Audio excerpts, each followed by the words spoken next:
దేవుని ఘనమైన నామమునకు మహిమ కలుగునుగాక.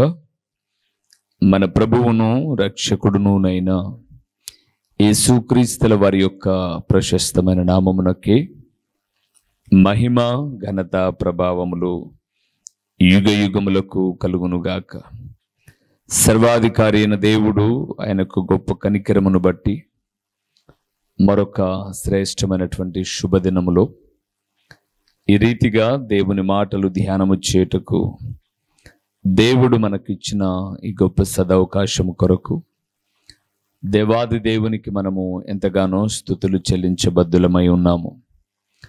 అదే సమయంలో దేవుని వాక్యం వినుటకు దేవుని పాదముల చెంత కూడి ఉన్న దేవుని ప్రియబిడలైన మీ అందరికీ కూడా ప్రభు అయిన యేసుక్రీస్తు పేరట వందనములు తెలియచేయచ్చు ఉన్నాను. దేవుని వాక్యమును ప్రేమిస్తూ ఆయన వాక్యానుసారముగా జీవించే ప్రతి ఒక్కరిని కూడా నా ప్రభు అయిన యేసుక్రీస్తు దీవించేవాడుగా ఉన్నాడు. అట్టి వాక్యానికి చెవినిస్తూ దేవుని పాదాల చెంత కూర్చున్న మిమ్మలను మీ కుటుంబములను నా ప్రభు అయిన యేసుక్రీస్తు నిండారులుగా దీవించునుగాక. ప్రభునందు ప్రియులారా, గడిచిన సందేశం ఒకటి చెప్పాను. నేను మన చర్యలు ఎలా ఉండకూడదు అని చెప్పాను. ఈ దినమున మనం ధ్యానం చేయబోతున్న అంశభాగం ఏంటనగా, దేవుని నమ్మిన వారి చర్యలు ఎలా ఉండాలి. దేవుని నమ్మిన వారి చర్యలు. చర్య అనగా అర్థం ఏంటంటే నడవడి అని అర్థం, ప్రవర్తన అని అర్థం. దేవుని నమ్ముకున్న వారి ప్రవర్తన ఎలా ఉండాలి, వారి నడవడి ఎలా ఉండాలి అన్నది దేవుని వాక్యం. దాన్ని బైబిల్ గ్రంథంలో చర్యలు అని అన్నాడు. చూద్దాం ఒకసారి. కీర్తనల గ్రంథం 139వ కీర్తన 3వ వచనాన్ని మనం చదువుకుందాం ప్రియులారా. కీర్తనల గ్రంథము 139వ కీర్తన 3వ వచనాన్ని మనం చదువుతూ ఉన్నాం. నా నడకను నా పడకను నీవు పరిశీలన చేసి ఉన్నావు. నా చర్యలన్నింటినీ చూసారా, నా చర్యలన్నిటినీ నీవు బాగుగా తెలుసుకొని ఉన్నావు. దావీదు దేవుని ఎదుట కూర్చుండి ఈ రీతిగా ప్రార్థన చేస్తున్నాడు. దేవా, నన్ను పరిశోధించి తెలుసుకున్న దేవుడవు నీవు. నేను కూర్చుండుట లేచుట నీకు తెలుసు. నాకు తలంపు పుట్టక మునుపే నా మనస్సులో ఉన్నదంతా నువ్వు గ్రహించే దేవుడవు అని ప్రారంభిస్తూ 3వ వచనంలో అన్నాడు, నా నడక నా పడక నీవు పరిశీలనగా చూస్తున్నావు. అంత మాత్రమే కాదు ప్రభువా, నా చర్యలన్నీ కూడా నువ్వు బాగుగా తెలుసుకొని ఉన్నావు. చర్యలన్నీ అంటే నా ప్రవర్తన అంతా నీకు తెలుసు ప్రభువా. నేను బయట కనపడే వ్యక్తిగా అంతరంగంలో వేరే స్వభావాలు ఉన్నాయి, అవి నీకు తెలుసు. లోకంలో ఒక నానుడు ఉంది కదండి, మనిషిలోని మర్మం చెట్టులోని చేవ ఎవరికి తెలీదు. చెట్టు నరికేస్తే దానిలో ఉన్నటువంటి చావేదో బయటకు వస్తుంది. అది కొట్టివేయబడాలి. కొట్టివేసినప్పుడు దానిలో ఉన్నటువంటి చావ, బలము, పటుత్వం, అది మధ్యలో ఇమిడి ఉన్నదాన్ని మనకు తెలియజేస్తుంది. అలాగే మనిషి జీవితం మనం ఎలాగ బ్రతుకుతామో ఏమో కానీ ఎప్పుడు మనిషిలోని మర్మాలు బయటకు వస్తాయి అని అంటే పోయినాకనే. చెట్టు కొట్టివేయబడినాక దానిలో ఉన్న బలం తెలిసినట్టుగా మనిషి పోయినాక నీకు తెలుసా ఆయన ఇట్లా బతికాడంట. బతికేటప్పుడు చెప్పుకున్న దానికన్నా జీవితాన్ని ముగించిన తర్వాత చాలామంది చాలా చెప్పుకుంటారు. ఒకవేళ మంచి అయితే మనము లేకపోయినా ఎప్పుడు చెప్పుకుంటూనే ఉంటారు. చెడు అయితే ఎప్పుడు జ్ఞాపకం చేసుకోరు. చెప్పి బలమైన వాళ్ళు మంచి గురించి చెప్తే, మంచిదాని గురించి చెప్తే ఎంతమందిని ఇది చేశారో అని కట్ చేసేస్తారు. అదే మంచి అనుకోండి, ఎస్ నేను కూడా చూశాను, నాకు కూడా తెలుసు, ఎంత వ్యక్తిత్వం, ఎంత ఇది అని ఆ చర్యలను గురించి పొగుడుతూ ఉంటారు. అయితే దావీదు అంటున్నాడు, నా చర్యలన్నీ నీకు తెలుసు ప్రభువా. నేను కూర్చున్నప్పుడు ఏం ఆలోచిస్తానో తెలుసు, లేచినప్పుడు ఏం ఆలోచిస్తానో తెలుసు, పడుకునేటప్పుడు ఏం ఆలోచిస్తానో తెలుసు, నాకు తలంపు పుట్టకముందే నా మనసులో ఉన్నవన్నీ నీకు తెలుసు. ఎందుకు నీకు అంతగా తెలుసు ప్రభువా అని అంటే 16వ వచనంలో అంటాడు, నేను పిండమునై ఉండగానే నీ కన్నులు నన్ను చూచెను. నియమింపబడిన దినములలో ఒకటైనను కాకమునుపే నా దినములన్నీ నీ గ్రంథములో. ఒక్కటి గుర్తుపెట్టుకోండి ప్రియులారా, ఎప్పుడు మనం గుర్తుపెట్టుకోవాల్సిన ఒక మంచి విషయం ఏంటంటే, పుట్టినప్పుడు ఈ లోకంలో పుట్టినప్పుడు మనకు బర్త్ సర్టిఫికేట్ ఇస్తారు. పూర్వపు దినాల్లో ఎంఆర్ఓ ఆఫీస్లో, ఇప్పుడు మున్సిపల్ ఆఫీస్లో లేదా సచివాలయంలో, మనం ఏ హాస్పిటల్లో మన పిల్లలు డెలివరీ అయినా ఆ పిల్లలకు ఒక పేరు, వాళ్ళు ఊరికే పుట్టింది రాసుకుంటారు, తల్లి పేరు సన్ ఆఫ్ కేర్ ఆఫ్ అని. మనం వెళ్ళి ఆ పిల్లకి ఈ పేరు అని అనుకుంటున్నాము అంటే ఒక బర్త్ సర్టిఫికేట్ ఇస్తారు. ఏ ఆఫీస్కి వెళ్ళినా ఎక్కడికి వెళ్ళినా మన బర్త్ సర్టిఫికేట్ మనం పుట్టిన దాన్ని బట్టి ఇస్తారు. కానీ ప్రభు గ్రంథములో అన్నట పుట్టిన తేదీతో పాటు డెత్ తేదీ కూడా రాయబడి ఉంది. ఈ భూమి మీద ఏ రోజు మనం పోతామో ఎక్కడ రాయలే. ఒకవేళ చనిపోయిన తర్వాత అప్పుడు డెత్ సర్టిఫికేట్, అది కూడా ఏంటి, హాస్పిటల్లో చనిపోతేనే డెత్ సర్టిఫికేట్ ఇస్తారు, యాక్సిడెంట్లో చనిపోతేనే డెత్ సర్టిఫికేట్ ఇస్తారు. ఇంటి దగ్గర సహజ మరణం అంటే ఇవ్వరు. దాని మళ్ళీ ఏదైనా ఎల్ఐసినో ఇంకోటి ఏదో ఉంటే వాళ్ళు నోట్ చేసుకొని అందిస్తే అప్పుడు సర్టిఫికేట్ ఇస్తారు. బైబిల్ గ్రంథంలో మన దినములన్నీ లిఖించబడ్డాయి. పుట్టినరోజే దేవుడు కూడా రాశాడు, పలానా రోజు ఇవిడు మళ్ళీ నా దగ్గరకు వస్తాడు, పలానా రోజు ఈమె నా దగ్గరకు వస్తుంది అని. ఈ మధ్యలో అది మనకు తెలియక దేవుణ్ణి తోలనాడేవారు, దేవునికి ఇష్టం లేకుండా బ్రతికేవాళ్ళు, రకరకాలు. అయితే మన ప్రవర్తన ఎలా ఉండాలి దేవుణ్ణి నమ్ముకున్నాక? చాలా విషయాలు ఉన్నాయి, కొన్నిటిని మనం చూద్దాం. మొదటిది, ఒక ఇద్దరు రాజులు మీకు జ్ఞాపకం చేస్తాను, తర్వాత ఒక జనాంగాన్ని మీకు జ్ఞాపకం చేస్తాను. మన నడవడిక ప్రవర్తన ఎలాగుండాలో చూద్దాం. రాజుల 2వ గ్రంథము 15వ అధ్యాయము 3వ వచనాన్ని మనం చదువుతున్నాం. 3వ వచనాన్ని మనం చదువుతున్నాం. ఇతడు తన తండ్రి అయిన అమజ్యా చర్య అంతటి ప్రకారము యెహోవా దృష్టికి నీతి గలవాడై ప్రవర్తించెను. చాలు ప్రియులారా, ఎవడు అమజ్యా? యెరోబాము యొక్క ఏలుబడిలో యూదా రాజైన అమజ్యా. ఒకసారి మనం వద్దాం లేఖన భాగానికి, 3వ వచనానికి మళ్ళా వద్దాం. అమజ్యా అట 2వ లైన్ చదువుతున్నాను. అమజ్యా చర్య అంతటి ప్రకారము యెహోవా దృష్టికి ఎలాగున్నాడు? నీతి కలిగిన వాడు.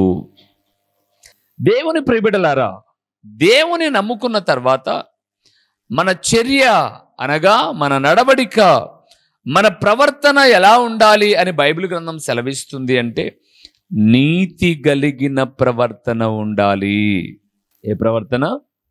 నీతి కలిగిన ప్రవర్తన. ఎట్లుంటుంది నీతి గల ప్రవర్తన? నల్లగా ఉన్న వ్యక్తి కలర్ను చూసి చెప్తాం, తెల్లగా ఉన్న వ్యక్తి కలర్ను చూసి చెప్తాం. నీతి కలిగిన వ్యక్తి అని ఎట్లా చెప్తాం మనం? ఎలాగ నీతి కలిగిన వ్యక్తి అని చెబుతాము అని అంటే, ఒక వ్యక్తిని మీకు ఒక ఇద్దరు ముగ్గురిని చూపిస్తాను. ఆదికాండము 7వ అధ్యాయము 1వ వచనాన్ని చదువుతున్నాం. యెహోవా ఈ తరము వారిలో నీవే నా ఎదుట నీతిమంతుడవై ఉండుట చూచితిని గనుక నీవును నీ ఇంటి వారును ఓడలో ప్రవేశించుడి. చాలు. ఎవరైనా? నోవాహు అనగా అర్థం ఏమని? నెమ్మది. ఈయన ఎలాగున్నాడట? దేవుడు చూసినప్పుడు నీతి కలిగిన వాడుగా ఉన్నాడట. మన ప్రశ్న అదే, నీతి కలిగిన వాడే, కలర్ ఏం లేదు కదా, రంగేం కాదు కదా, మరి ఈయన ఒక్కడే నీతి కలిగిన వాడని దేవుడు చెప్పడంలో ఉన్న ఆంతర్యం ఏంటి అని మనం చూస్తే 6వ అధ్యాయము 5వ వచనంలో ఆ మాట రాయబడింది. నరుల చెడుతనము భూమి మీద గొప్పదనియు వారి హృదయం యొక్క తలంపులోని ఊహ అంతయు ఎల్లప్పుడూ కేవలము చెడ్డదనియు యెహోవా చూచి. చాలు. దేవుడు నోవాహును చూశాడు, నోవాహు ముందున్న సమాజాన్ని చూశాడు. నోవాహు సపరేట్గా ఒక ఊర్లో లేడు, అందరూ ఉన్న ఊర్లోనే ఉన్నాడు నోవాహు. అందరూ ఉన్న చోటనే నోవాహు ఉన్నాడు. నోవాహు భార్య, నోవాహు ముగ్గురు కొడుకులు, ముగ్గురు కోడళ్ళు అందరూ ఒకే ఊర్లో ఉన్నారు. వీళ్ళు అడవిలో ఏదో సపరేట్గా ఒక ఇల్లు కట్టుకోనేం లేరు, అందరిలోనే ఉన్నారు.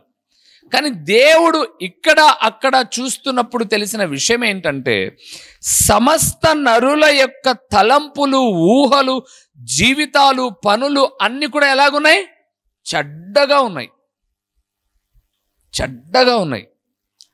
అలాంటి చోట మంచిగా నీతిగా బ్రతుకుతున్నాడు నోవాహు. అది ప్రియులారా, 10 మంది చేసే పనికిమాల పని మనం చేస్తూ ఉంటే మనకేం వ్యత్యాసం ఏముంది? మనము 10 మందిలో నీతిగా గొప్పగా బ్రతకాలి, ప్రభుకి ఇష్టకరంగా బ్రతికితే అది చూస్తాడు దేవుడు. ఆ మధ్య యూదా రాజులందరిలో, తన ముందున్న రాజులందరూ కూడా ఎవడి ఇష్టానుసారంగా వాడు త్రాగడం, తిరగడం, పాపం చేయడం, విగ్రహారాధన చేయడం చేస్తూ వచ్చినప్పుడు ఆ మధ్య మాత్రం దేవుని దృష్టికి ఎలాగున్నాడు? నీతి కలిగిన వాడుగా ఉన్నాడు. ఇంకా మీకు అర్థం కావడానికి కొంత ముందుకెళ్ళి చెప్తాను చూడండి. పేతురు రాసిన 2వ పత్రిక 2వ అధ్యాయము 7వ వచనాన్ని మనం చూద్దాం. దుర్మార్గుల కామ వికారయుక్తమైన నడవడి చేత బహు బాధపడిన నీతిమంతుడగు లోతును తప్పించెను. ఆ నీతిమంతుడు వారి మధ్యను కాపురముండి తాను చూచిన వాటిని బట్టి వినిన వాటిని బట్టి వారి అక్రమమైన క్రియల విషయములో దినదినము నీతిగల తన మనస్సును నొప్పించుకొనుచు వచ్చెను. చాలు ప్రియులారా, ఎవరైనా లోతు ఎక్కడున్నాడు? సొదొమ గొమొర పట్టణంలో ఉన్నాడు. ఏం జరుగుతుందట? కామ వికారయుక్తమైనటువంటి నడవడి చేత బాధపడినా ఆ పాపం మాత్రం లోతు చేయడం లేదు. మరలా 8వ వచనానికి వస్తే, తాను చూచిన వాటిని బట్టి వినిన వాటిని బట్టి వారి అక్రమమైన క్రియల విషయంలో దినదినము మనస్సు నొప్పించుకున్నాడే కానీ ఆ పాపము చేయలే. ఈరోజు ఏం చేస్తున్నారు? పలానా తప్పు చేస్తే కానీ మంచి ఆధికం ఉందంట అని ఎవడన్నా చెప్పాడనుకోండి, మరలా మాట చూడండి, 8వ వచనం మరలా చూడండి. చూచిన వాటిని బట్టి, రెండవది వినిన వాటిని బట్టి, చూచిన వాటిని బట్టి వినిన వాటిని బట్టి. ఈ మధ్య కాలంలో నేను కొన్ని విషయాలు విన్నప్పుడు నా మనసు చాలా ఆందోళనకు గురైంది ప్రియులారా. చాలా మంది సిటీ కల్చర్కి అలవాటు పడిన తర్వాతట ఆడపిల్లలు సైతం మరొక ఆడపిల్లల చేత ఎలాగ ప్రేరేపించబడుతున్నారు అంటే, ఎంతకాలం ఇలాగే బతుకుతావు, ఏముందబ్బా, కొంత సుఖమే, పాపం చేస్తే వేలకు వేల డబ్బులు వస్తాయి తెలుసా అని చెప్పగానే ఆ ఊబిలోకి వెళ్ళిపోతున్నారట చాలామంది ఆడపిల్లలు. ఏం తప్పు కాదు, ఎవరు చూస్తున్నారు ఇక్కడ? ఎన్నో సౌకర్యాలు వచ్చాయి. అవునండి, ఈరోజు ప్రభునందు ప్రియులారా, ఒక డాక్టర్ గారితో మాట్లాడినప్పుడు తెలిసిన విషయం ఏంటంటే, అనేక మంది తమ శరీరాలను చెరుపు చేసుకొని, డబ్బుల కొరకు తమ శరీరాలను పాడు చేసుకొని అనారోగ్యాలకు గురై అర్ధాంతరంగా బ్రతుకుతున్న వాళ్ళు ఇక్కడే అండి. ఈ ఊరికి దగ్గరలోనే ఒక ఊరు పేరు చెప్పను కానీ కరెక్ట్గా ఇక్కడ నుంచి 6 కిలోమీటర్లు. ఒక బాబుని తెచ్చుకొని, వాళ్ళకిద్దరు ఆడపిల్లలే, మగపిల్లలు లేరు, ఒక బాబుని తెచ్చి చాక్పుందాము అని చెప్పేసి అనుకొని వాళ్ళు ప్రయత్నం చేశారు. అన్న ఫలంగానే ఒక బాబుని తెచ్చుకున్నారు. నేను అడిగాను, ఎట్లొచ్చాడు మీకు ఈ బాబు, ఎలా తెచ్చుకున్నారు మీరు బాబును అని అడిగాను. సో ఒక ఆమె కనింది.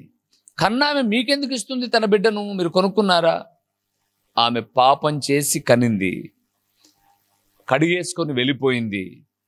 ఆ బిడ్డ అనాథగా ఉండకూడదు, మాకు మగపిల్లడు కావాలని మేము తెచ్చుకున్నాం. అంటే చూసి 10గురు చేస్తున్నారులే, మనం ఎందుకు చేయకూడదు, 10 రూపాయల ఆధికం కోసం అని పాపం చేస్తున్న రోజులలో లోతు మనస్సు నొచ్చుకుంది కానీ ఆ పాపాన్ని చేయలేదు. ఈరోజు భార్య చెప్పిందని పాపం చేసే భర్తలు లేరా? ఏముందబ్బా, మనం చూసామేం, దేవుడు చూశాడేమి, లేకపోతే ఆయన అట్లే చెప్పుకుంటాలే, నువ్వు చెయ్యి ఇది అంటే చేసేవాళ్ళు బోలెడంతమంది ఉన్నారు. ఒక్కటి మాత్రం గుర్తుపెట్టుకోండి, చేసిన ఏ పాపమైనా ఒకరోజు నెత్తిమీదికి, చెప్పండి, నెత్తిమీదికి వస్తుంది, గుర్తుపెట్టుకోండి. అందుకే బైబిల్ అనుంది, నీ పాపము నిన్ను ఎప్పుడో ఒకసారి ఏం చేస్తుంది, పట్టుకుంటుంది. నీతి కలిగిన వాడు నోవాహు, చుట్టూ పాపం ఉంది, తను చేయలే. నీతి కలిగిన వాడు లోతు, చుట్టూ పాపం ఉంది, తను పాపం చేయలే. ఈరోజు ప్రభునందు ప్రియులారా, దేవుని నమ్మిన తర్వాత మన నడవడిక ఎలాగుండాలి అంటే నీతి కలిగిన నడవడిక. కొంతమందితో కలిసినప్పుడు మమ్మల్ని కూడా అలాగే అన్నారు, ఏంటి బ్రదర్ దేవుని సేవలోకి వచ్చారా, మంచిది, రండి పలానా అకేషన్. వెళ్ళిన తర్వాత రండి, ఏం తప్పేం కాదండి, జస్ట్ హ్యావ్ ఇట్ డ్రింక్ అన్నారు. ఏం డ్రింకు, పెప్సీనా, థమ్సప్పా, కోకోకోలానా, నాకు అలవాటు లేదండి, నాకు వేడి నీళ్ళు తాగడమే అలవాటు అంటే, అది కాదు, లైట్గా కొంచెం మంది వేద్దాం రండి అన్నాడు. ఏంటండి సేవకులు మమ్మల్ని అడుగుతున్నారండి, ఎంతమంది లేరండి తాగేవాళ్ళు అంటే, ఎంతో మంది ఉన్నారని మన వ్యక్తిత్వాన్ని మనం పాడు చేసుకోవాలా? అలాంటి అకేషన్స్కి దూరం అయిపోయాం ప్రియులారా. దేవుడు చూసేవాడు. ఒకవేళ నీ రహస్యమైనటువంటిది ఏ రోజైనా, అందుకే బైబిల్లో యేసు ప్రభు ఒక మంచి మాట చెప్పాడు, మీరు రహస్యముగా చేయునది ఎక్కడ వినిపెడతాడంట, మిద్దెల మీద ప్రకటించబడతాదట ప్రియులారా. అందుకే మన ప్రవర్తన నీతి కలిగినదై ఉండాలి, అమధ్య ప్రవర్తన వలె. నీతి కలిగిన ప్రవర్తన ఉండాలి, దేవుని నమ్ముకున్నాక నీతి కలిగిన నడవడిక ఉండాలి. ప్రోత్సహించకూడదు, దాంట్లో ఆధిక్యం ఉంది, దీంట్లో లాభం ఉంది, అయ్యో ఇట్లయితే మనం గెటిన్ అవ్వలేం, ఇట్లయితే మనం సంపాదించుకోలేం, అన్నీ వచ్చి ఒకసారి పడతాయి. చాప్టర్ క్లోజ్ ప్రియులారా, చాప్టర్ క్లోజ్. అందుకే నీతి కలిగిన ప్రవర్తన చాలా ప్రాముఖ్యమైనది. రెండవ ప్రవర్తన కూడా మీకు జ్ఞాపకం చేస్తాను. దినవృత్తాంతములు 2వ గ్రంథము 32వ అధ్యాయము మొదటి వచనము. రాజు ఇట్టి నమ్మకమైన చర్య చూపిన తరువాత, చాలు. ఎవరి రాజు? హిజ్కియా రాజు. ఎవరి రాజు? హిజ్కియా రాజు. బైబిల్ గ్రంథంలో ప్రియులారా గుర్తుపెట్టుకోండి, ఎప్పుడు కూడా దావీదు తర్వాత దేవుని ఎడల నమ్మకమైన రాజు ఎవరైనా ఉన్నారంటే సొలొమోను కాదు, యెరోబాము కాదు, రెహబాము కాదు. దావీదు తర్వాత దేవుని మందిరం ఎడల మక్కువ కలిగి నమ్మకమైన నడవడిక నడిచిన వ్యక్తి హిజ్కియా చాలా వైరాగ్యము కలిగిన వాడు. మనకు ఒక ప్రశ్న రావచ్చు, నా హిజ్కియా గురించి మనం బైబిల్ గ్రంథంలో చూస్తే మంచి భక్తిపరుడు అండి, హిజ్కియా జీవితంలో ఐశ్వర్యం వచ్చింది, హిజ్కియా జీవితంలో ఆనందం కలిగింది, హిజ్కియా జీవితం ఆశీర్వాదకరంగా మలచబడింది. ఏంటి కారణం అంటే హిజ్కియా దేవుని మందిరాన్ని బహుగా ప్రేమించేవాడు. రాజు కాగానే ఎవరైనా ఏం తిందాం ఏం తిరుగుదాం అనుకోవాలి, కానీ హిజ్కియా రాజు కాగానే మొట్టమొదట దేవాలయపు తలుపులు తెరిచి పాటలు పాడడానికి, వాయిద్యాలు వాయించడానికి, ప్రార్థన చేయడానికి, యాజకులు చేయడానికి, ఇలాగ అందరినీ నియమించాలన్న అభిలాష మనుషులో పుట్టి దీవించబడ్డాడు. ఇలాంటి హిజ్కియాకు ఏ రోగం వచ్చింది? మరణకరమైన రోగము అని రాయబడింది బైబిల్లో. ఇంత మంచి హిజ్కియాకు ఎందుకు మరణకరమైన రోగం రావాలి? ప్రియులారా, ఎందుకు వచ్చిందని నేను బాగా వెతికానండి. మంచివాడు కదా, ఈయనకెందుకు వచ్చింది రోగం? ఈయనెందుకు దేవాని ఎదుట నేను ఎలాగ యథార్థంగా బ్రతికానో చూడని గోడ తిక్కు ముఖం తిప్పుకున్నాడు, దేవుడు కనుకరించి స్వస్థపరిచాడు, ఎందుకు ఎందుకు ఎందుకు ఎందుకు ఎందుకు ఎందుకు అని వెతికితే హిజ్కియా జీవితంలో ఒక్కసారి గర్వం కనపడిందండి. ఒక్కసారి గర్వం కనపడింది. చూపిస్తాను మీకు ఆ వాక్యం కూడా. ఆ గర్వమును బట్టి దేవుడు ఏం చేశాడు? మోత్తాడు. ఎప్పుడైతే ఆ గర్వమును విడిచి దేవుని తట్టు తిరిగాడో మళ్ళా బాగు చేశాడు, ఆయుష్ పెంచాడు. మనం అన్నిట్లో పర్ఫెక్ట్గా ఉండొచ్చు, హృదయ గర్వం పెరిగింది అనుకోండి, ఎప్పుడు దెబ్బ పడతాదో తెలియదు. హిజ్కియా అండి నమ్మకమైన నడవడిక కలిగిన వాడు. దేవుని నమ్ముకుంటే నమ్మకమైన నడవడిక కలిగి ఉండాలి ప్రియులారా. మోషేను గురించి ఒక మంచి స్టేట్మెంట్ చూస్తాం మనం. హెబ్రీయులకు రాసిన పత్రిక 3వ అధ్యాయం 2వ వచనం చదవద్దులేండి. మోషేను గురించి దేవుడు అంటాడు, మోషే దేవుని ఇండ్లంతటిలో ఎలాంటి వాడట? నమ్మకమైన వాడు. అలాంటి నమ్మకమైన నడవడిక కలిగిన వాడే హిజ్కియా. దేవుని ప్రియబిడ్డలారా, ఈరోజు దేవుని వలన మనం దీవించబడాలి అని అంటే దేవుని ఎదుట నమ్మకమైన నడవడిక ఉండాలండి. నమ్మకమైన నడవడిక ఉండాలి. మేము దుబాయ్ వెళ్ళినప్పుడు గమనించింది ఏంటంటే, దుబాయ్లో దొంగతనాలు జరగవంట. నువ్వు ఒక బ్యాగ్ ఆడ ఊర్లో మధ్యలో పడేసావు అనుకోండి, 3 రోజులు ఊరంతా తిరిగి వచ్చినా నీ బ్యాగ్ ఆనే ఉంటుంది. దొంగతనం చేస్తే కాళ్ళు చేతులు నరికేస్తారు అక్కడ. పొరపాటుగా ఎవరు చూడలేదులే, మేము వెళ్ళాం, ఒక షాపింగ్కి వెళ్ళాం, అందరూ వాచెస్ కొంటూ ఉన్నారు. అవన్నీ కంపెనీ వాచెస్, రాడో రోలాక్స్ అనబట్టేటువంటి హైలీ కంపెనీ వాచెస్. అవి ఆన్లైన్లో చూస్తే 80,000 నుంచి ₹1,00,000 ఉన్నాయి. అవి స్మగుల్ గుడ్స్ అంట, అంటే షిప్లో వచ్చినటువంటి స్మగుల్ గుడ్స్.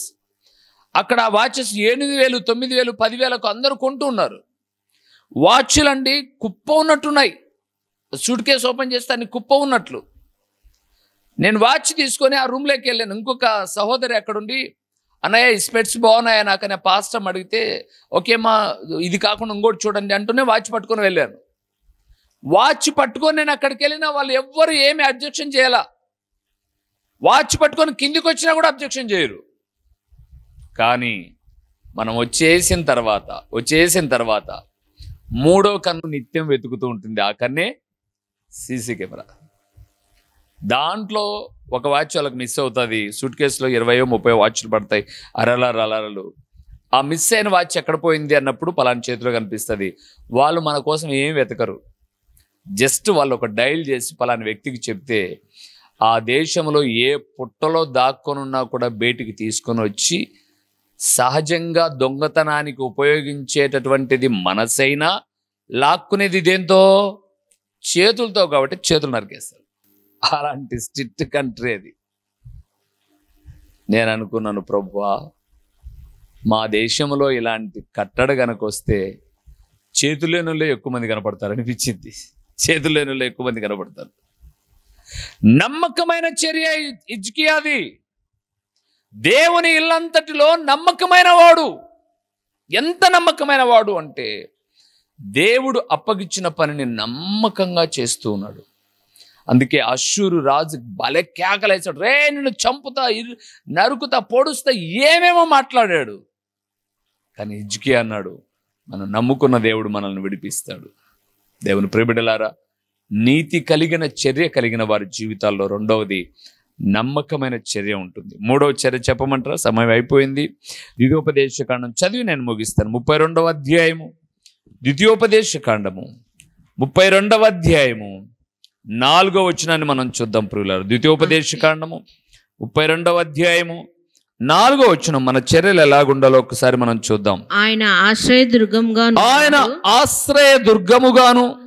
ఆయన కార్యము సంపూర్ణము.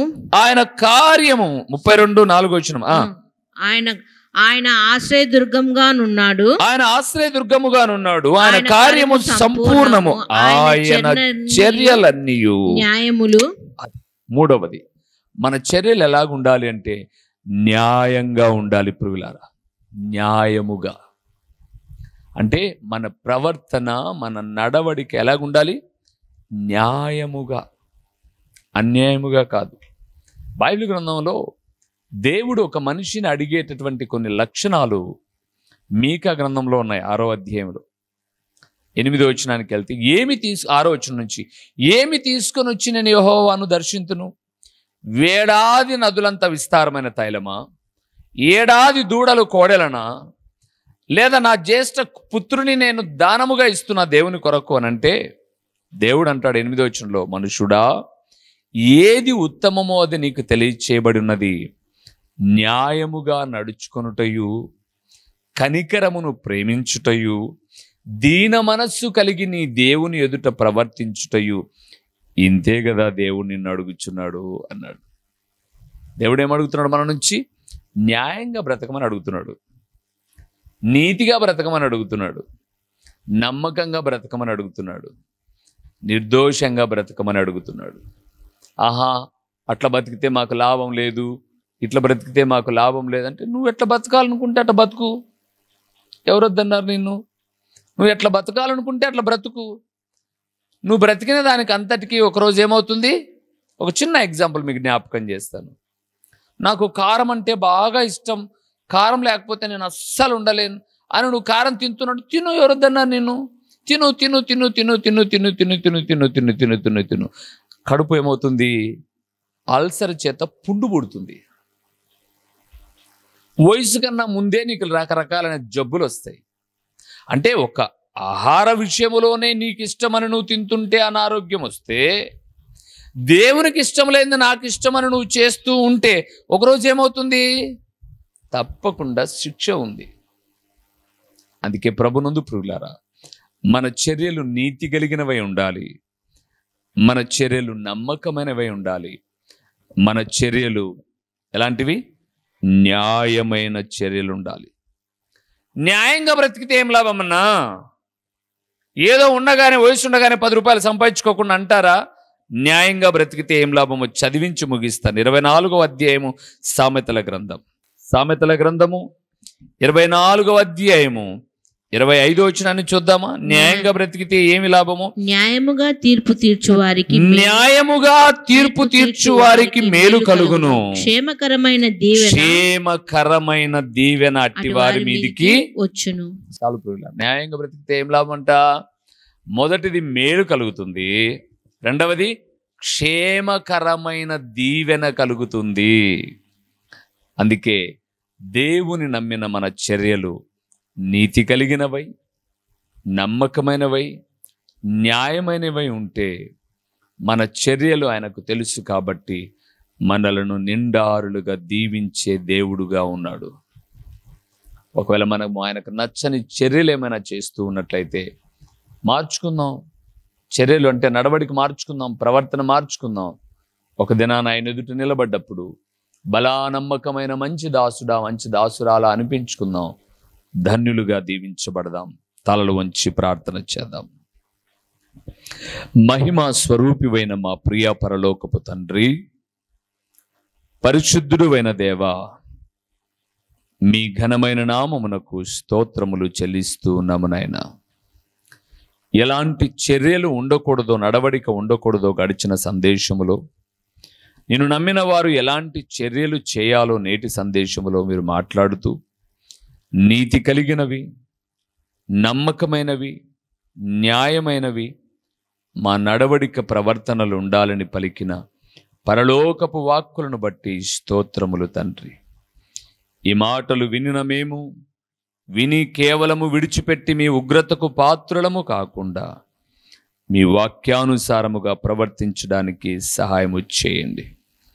ప్రకటించబడిన పరలోకపు సంగతులు వ్యర్థముగా పోకుండా సారవంతమైన నేలను పడిన విత్తనము వలె 30దంతలుగా 60దంతలుగా 100అంతలుగా ఫలింపచేసి మీ గణనామమునకు మహిమ ఘనత ప్రభావములు మీరు కలుగు చేసుకొనుమని ఎంతైనా నమ్మదగిన దేవుడవైన మీకు స్తుతులు చెల్లించుకుంటూ ఈ మనవులన్నీ కూడా మా ప్రభువును మీ ప్రియ కుమారుడును నైనా యేసుక్రీస్తుల వారి యొక్క ప్రశస్తమైన నామములో దీన మనస్సుతో అడిగి పొందియున్నాము తండ్రి, ఆమేన్. మా చిరునామా దైవజనుడు బ్రదర్ ఓ రూబేన్ గారు, క్రీస్తు ప్రార్థనా మందిరం, డోర్ నెంబర్ 1-10-386, నగరిగుట్ట, పులివెందుల, కడప జిల్లా. మీ ప్రార్థనా అవసరాల కొరకై సెల్ నంబర్ 9989067409.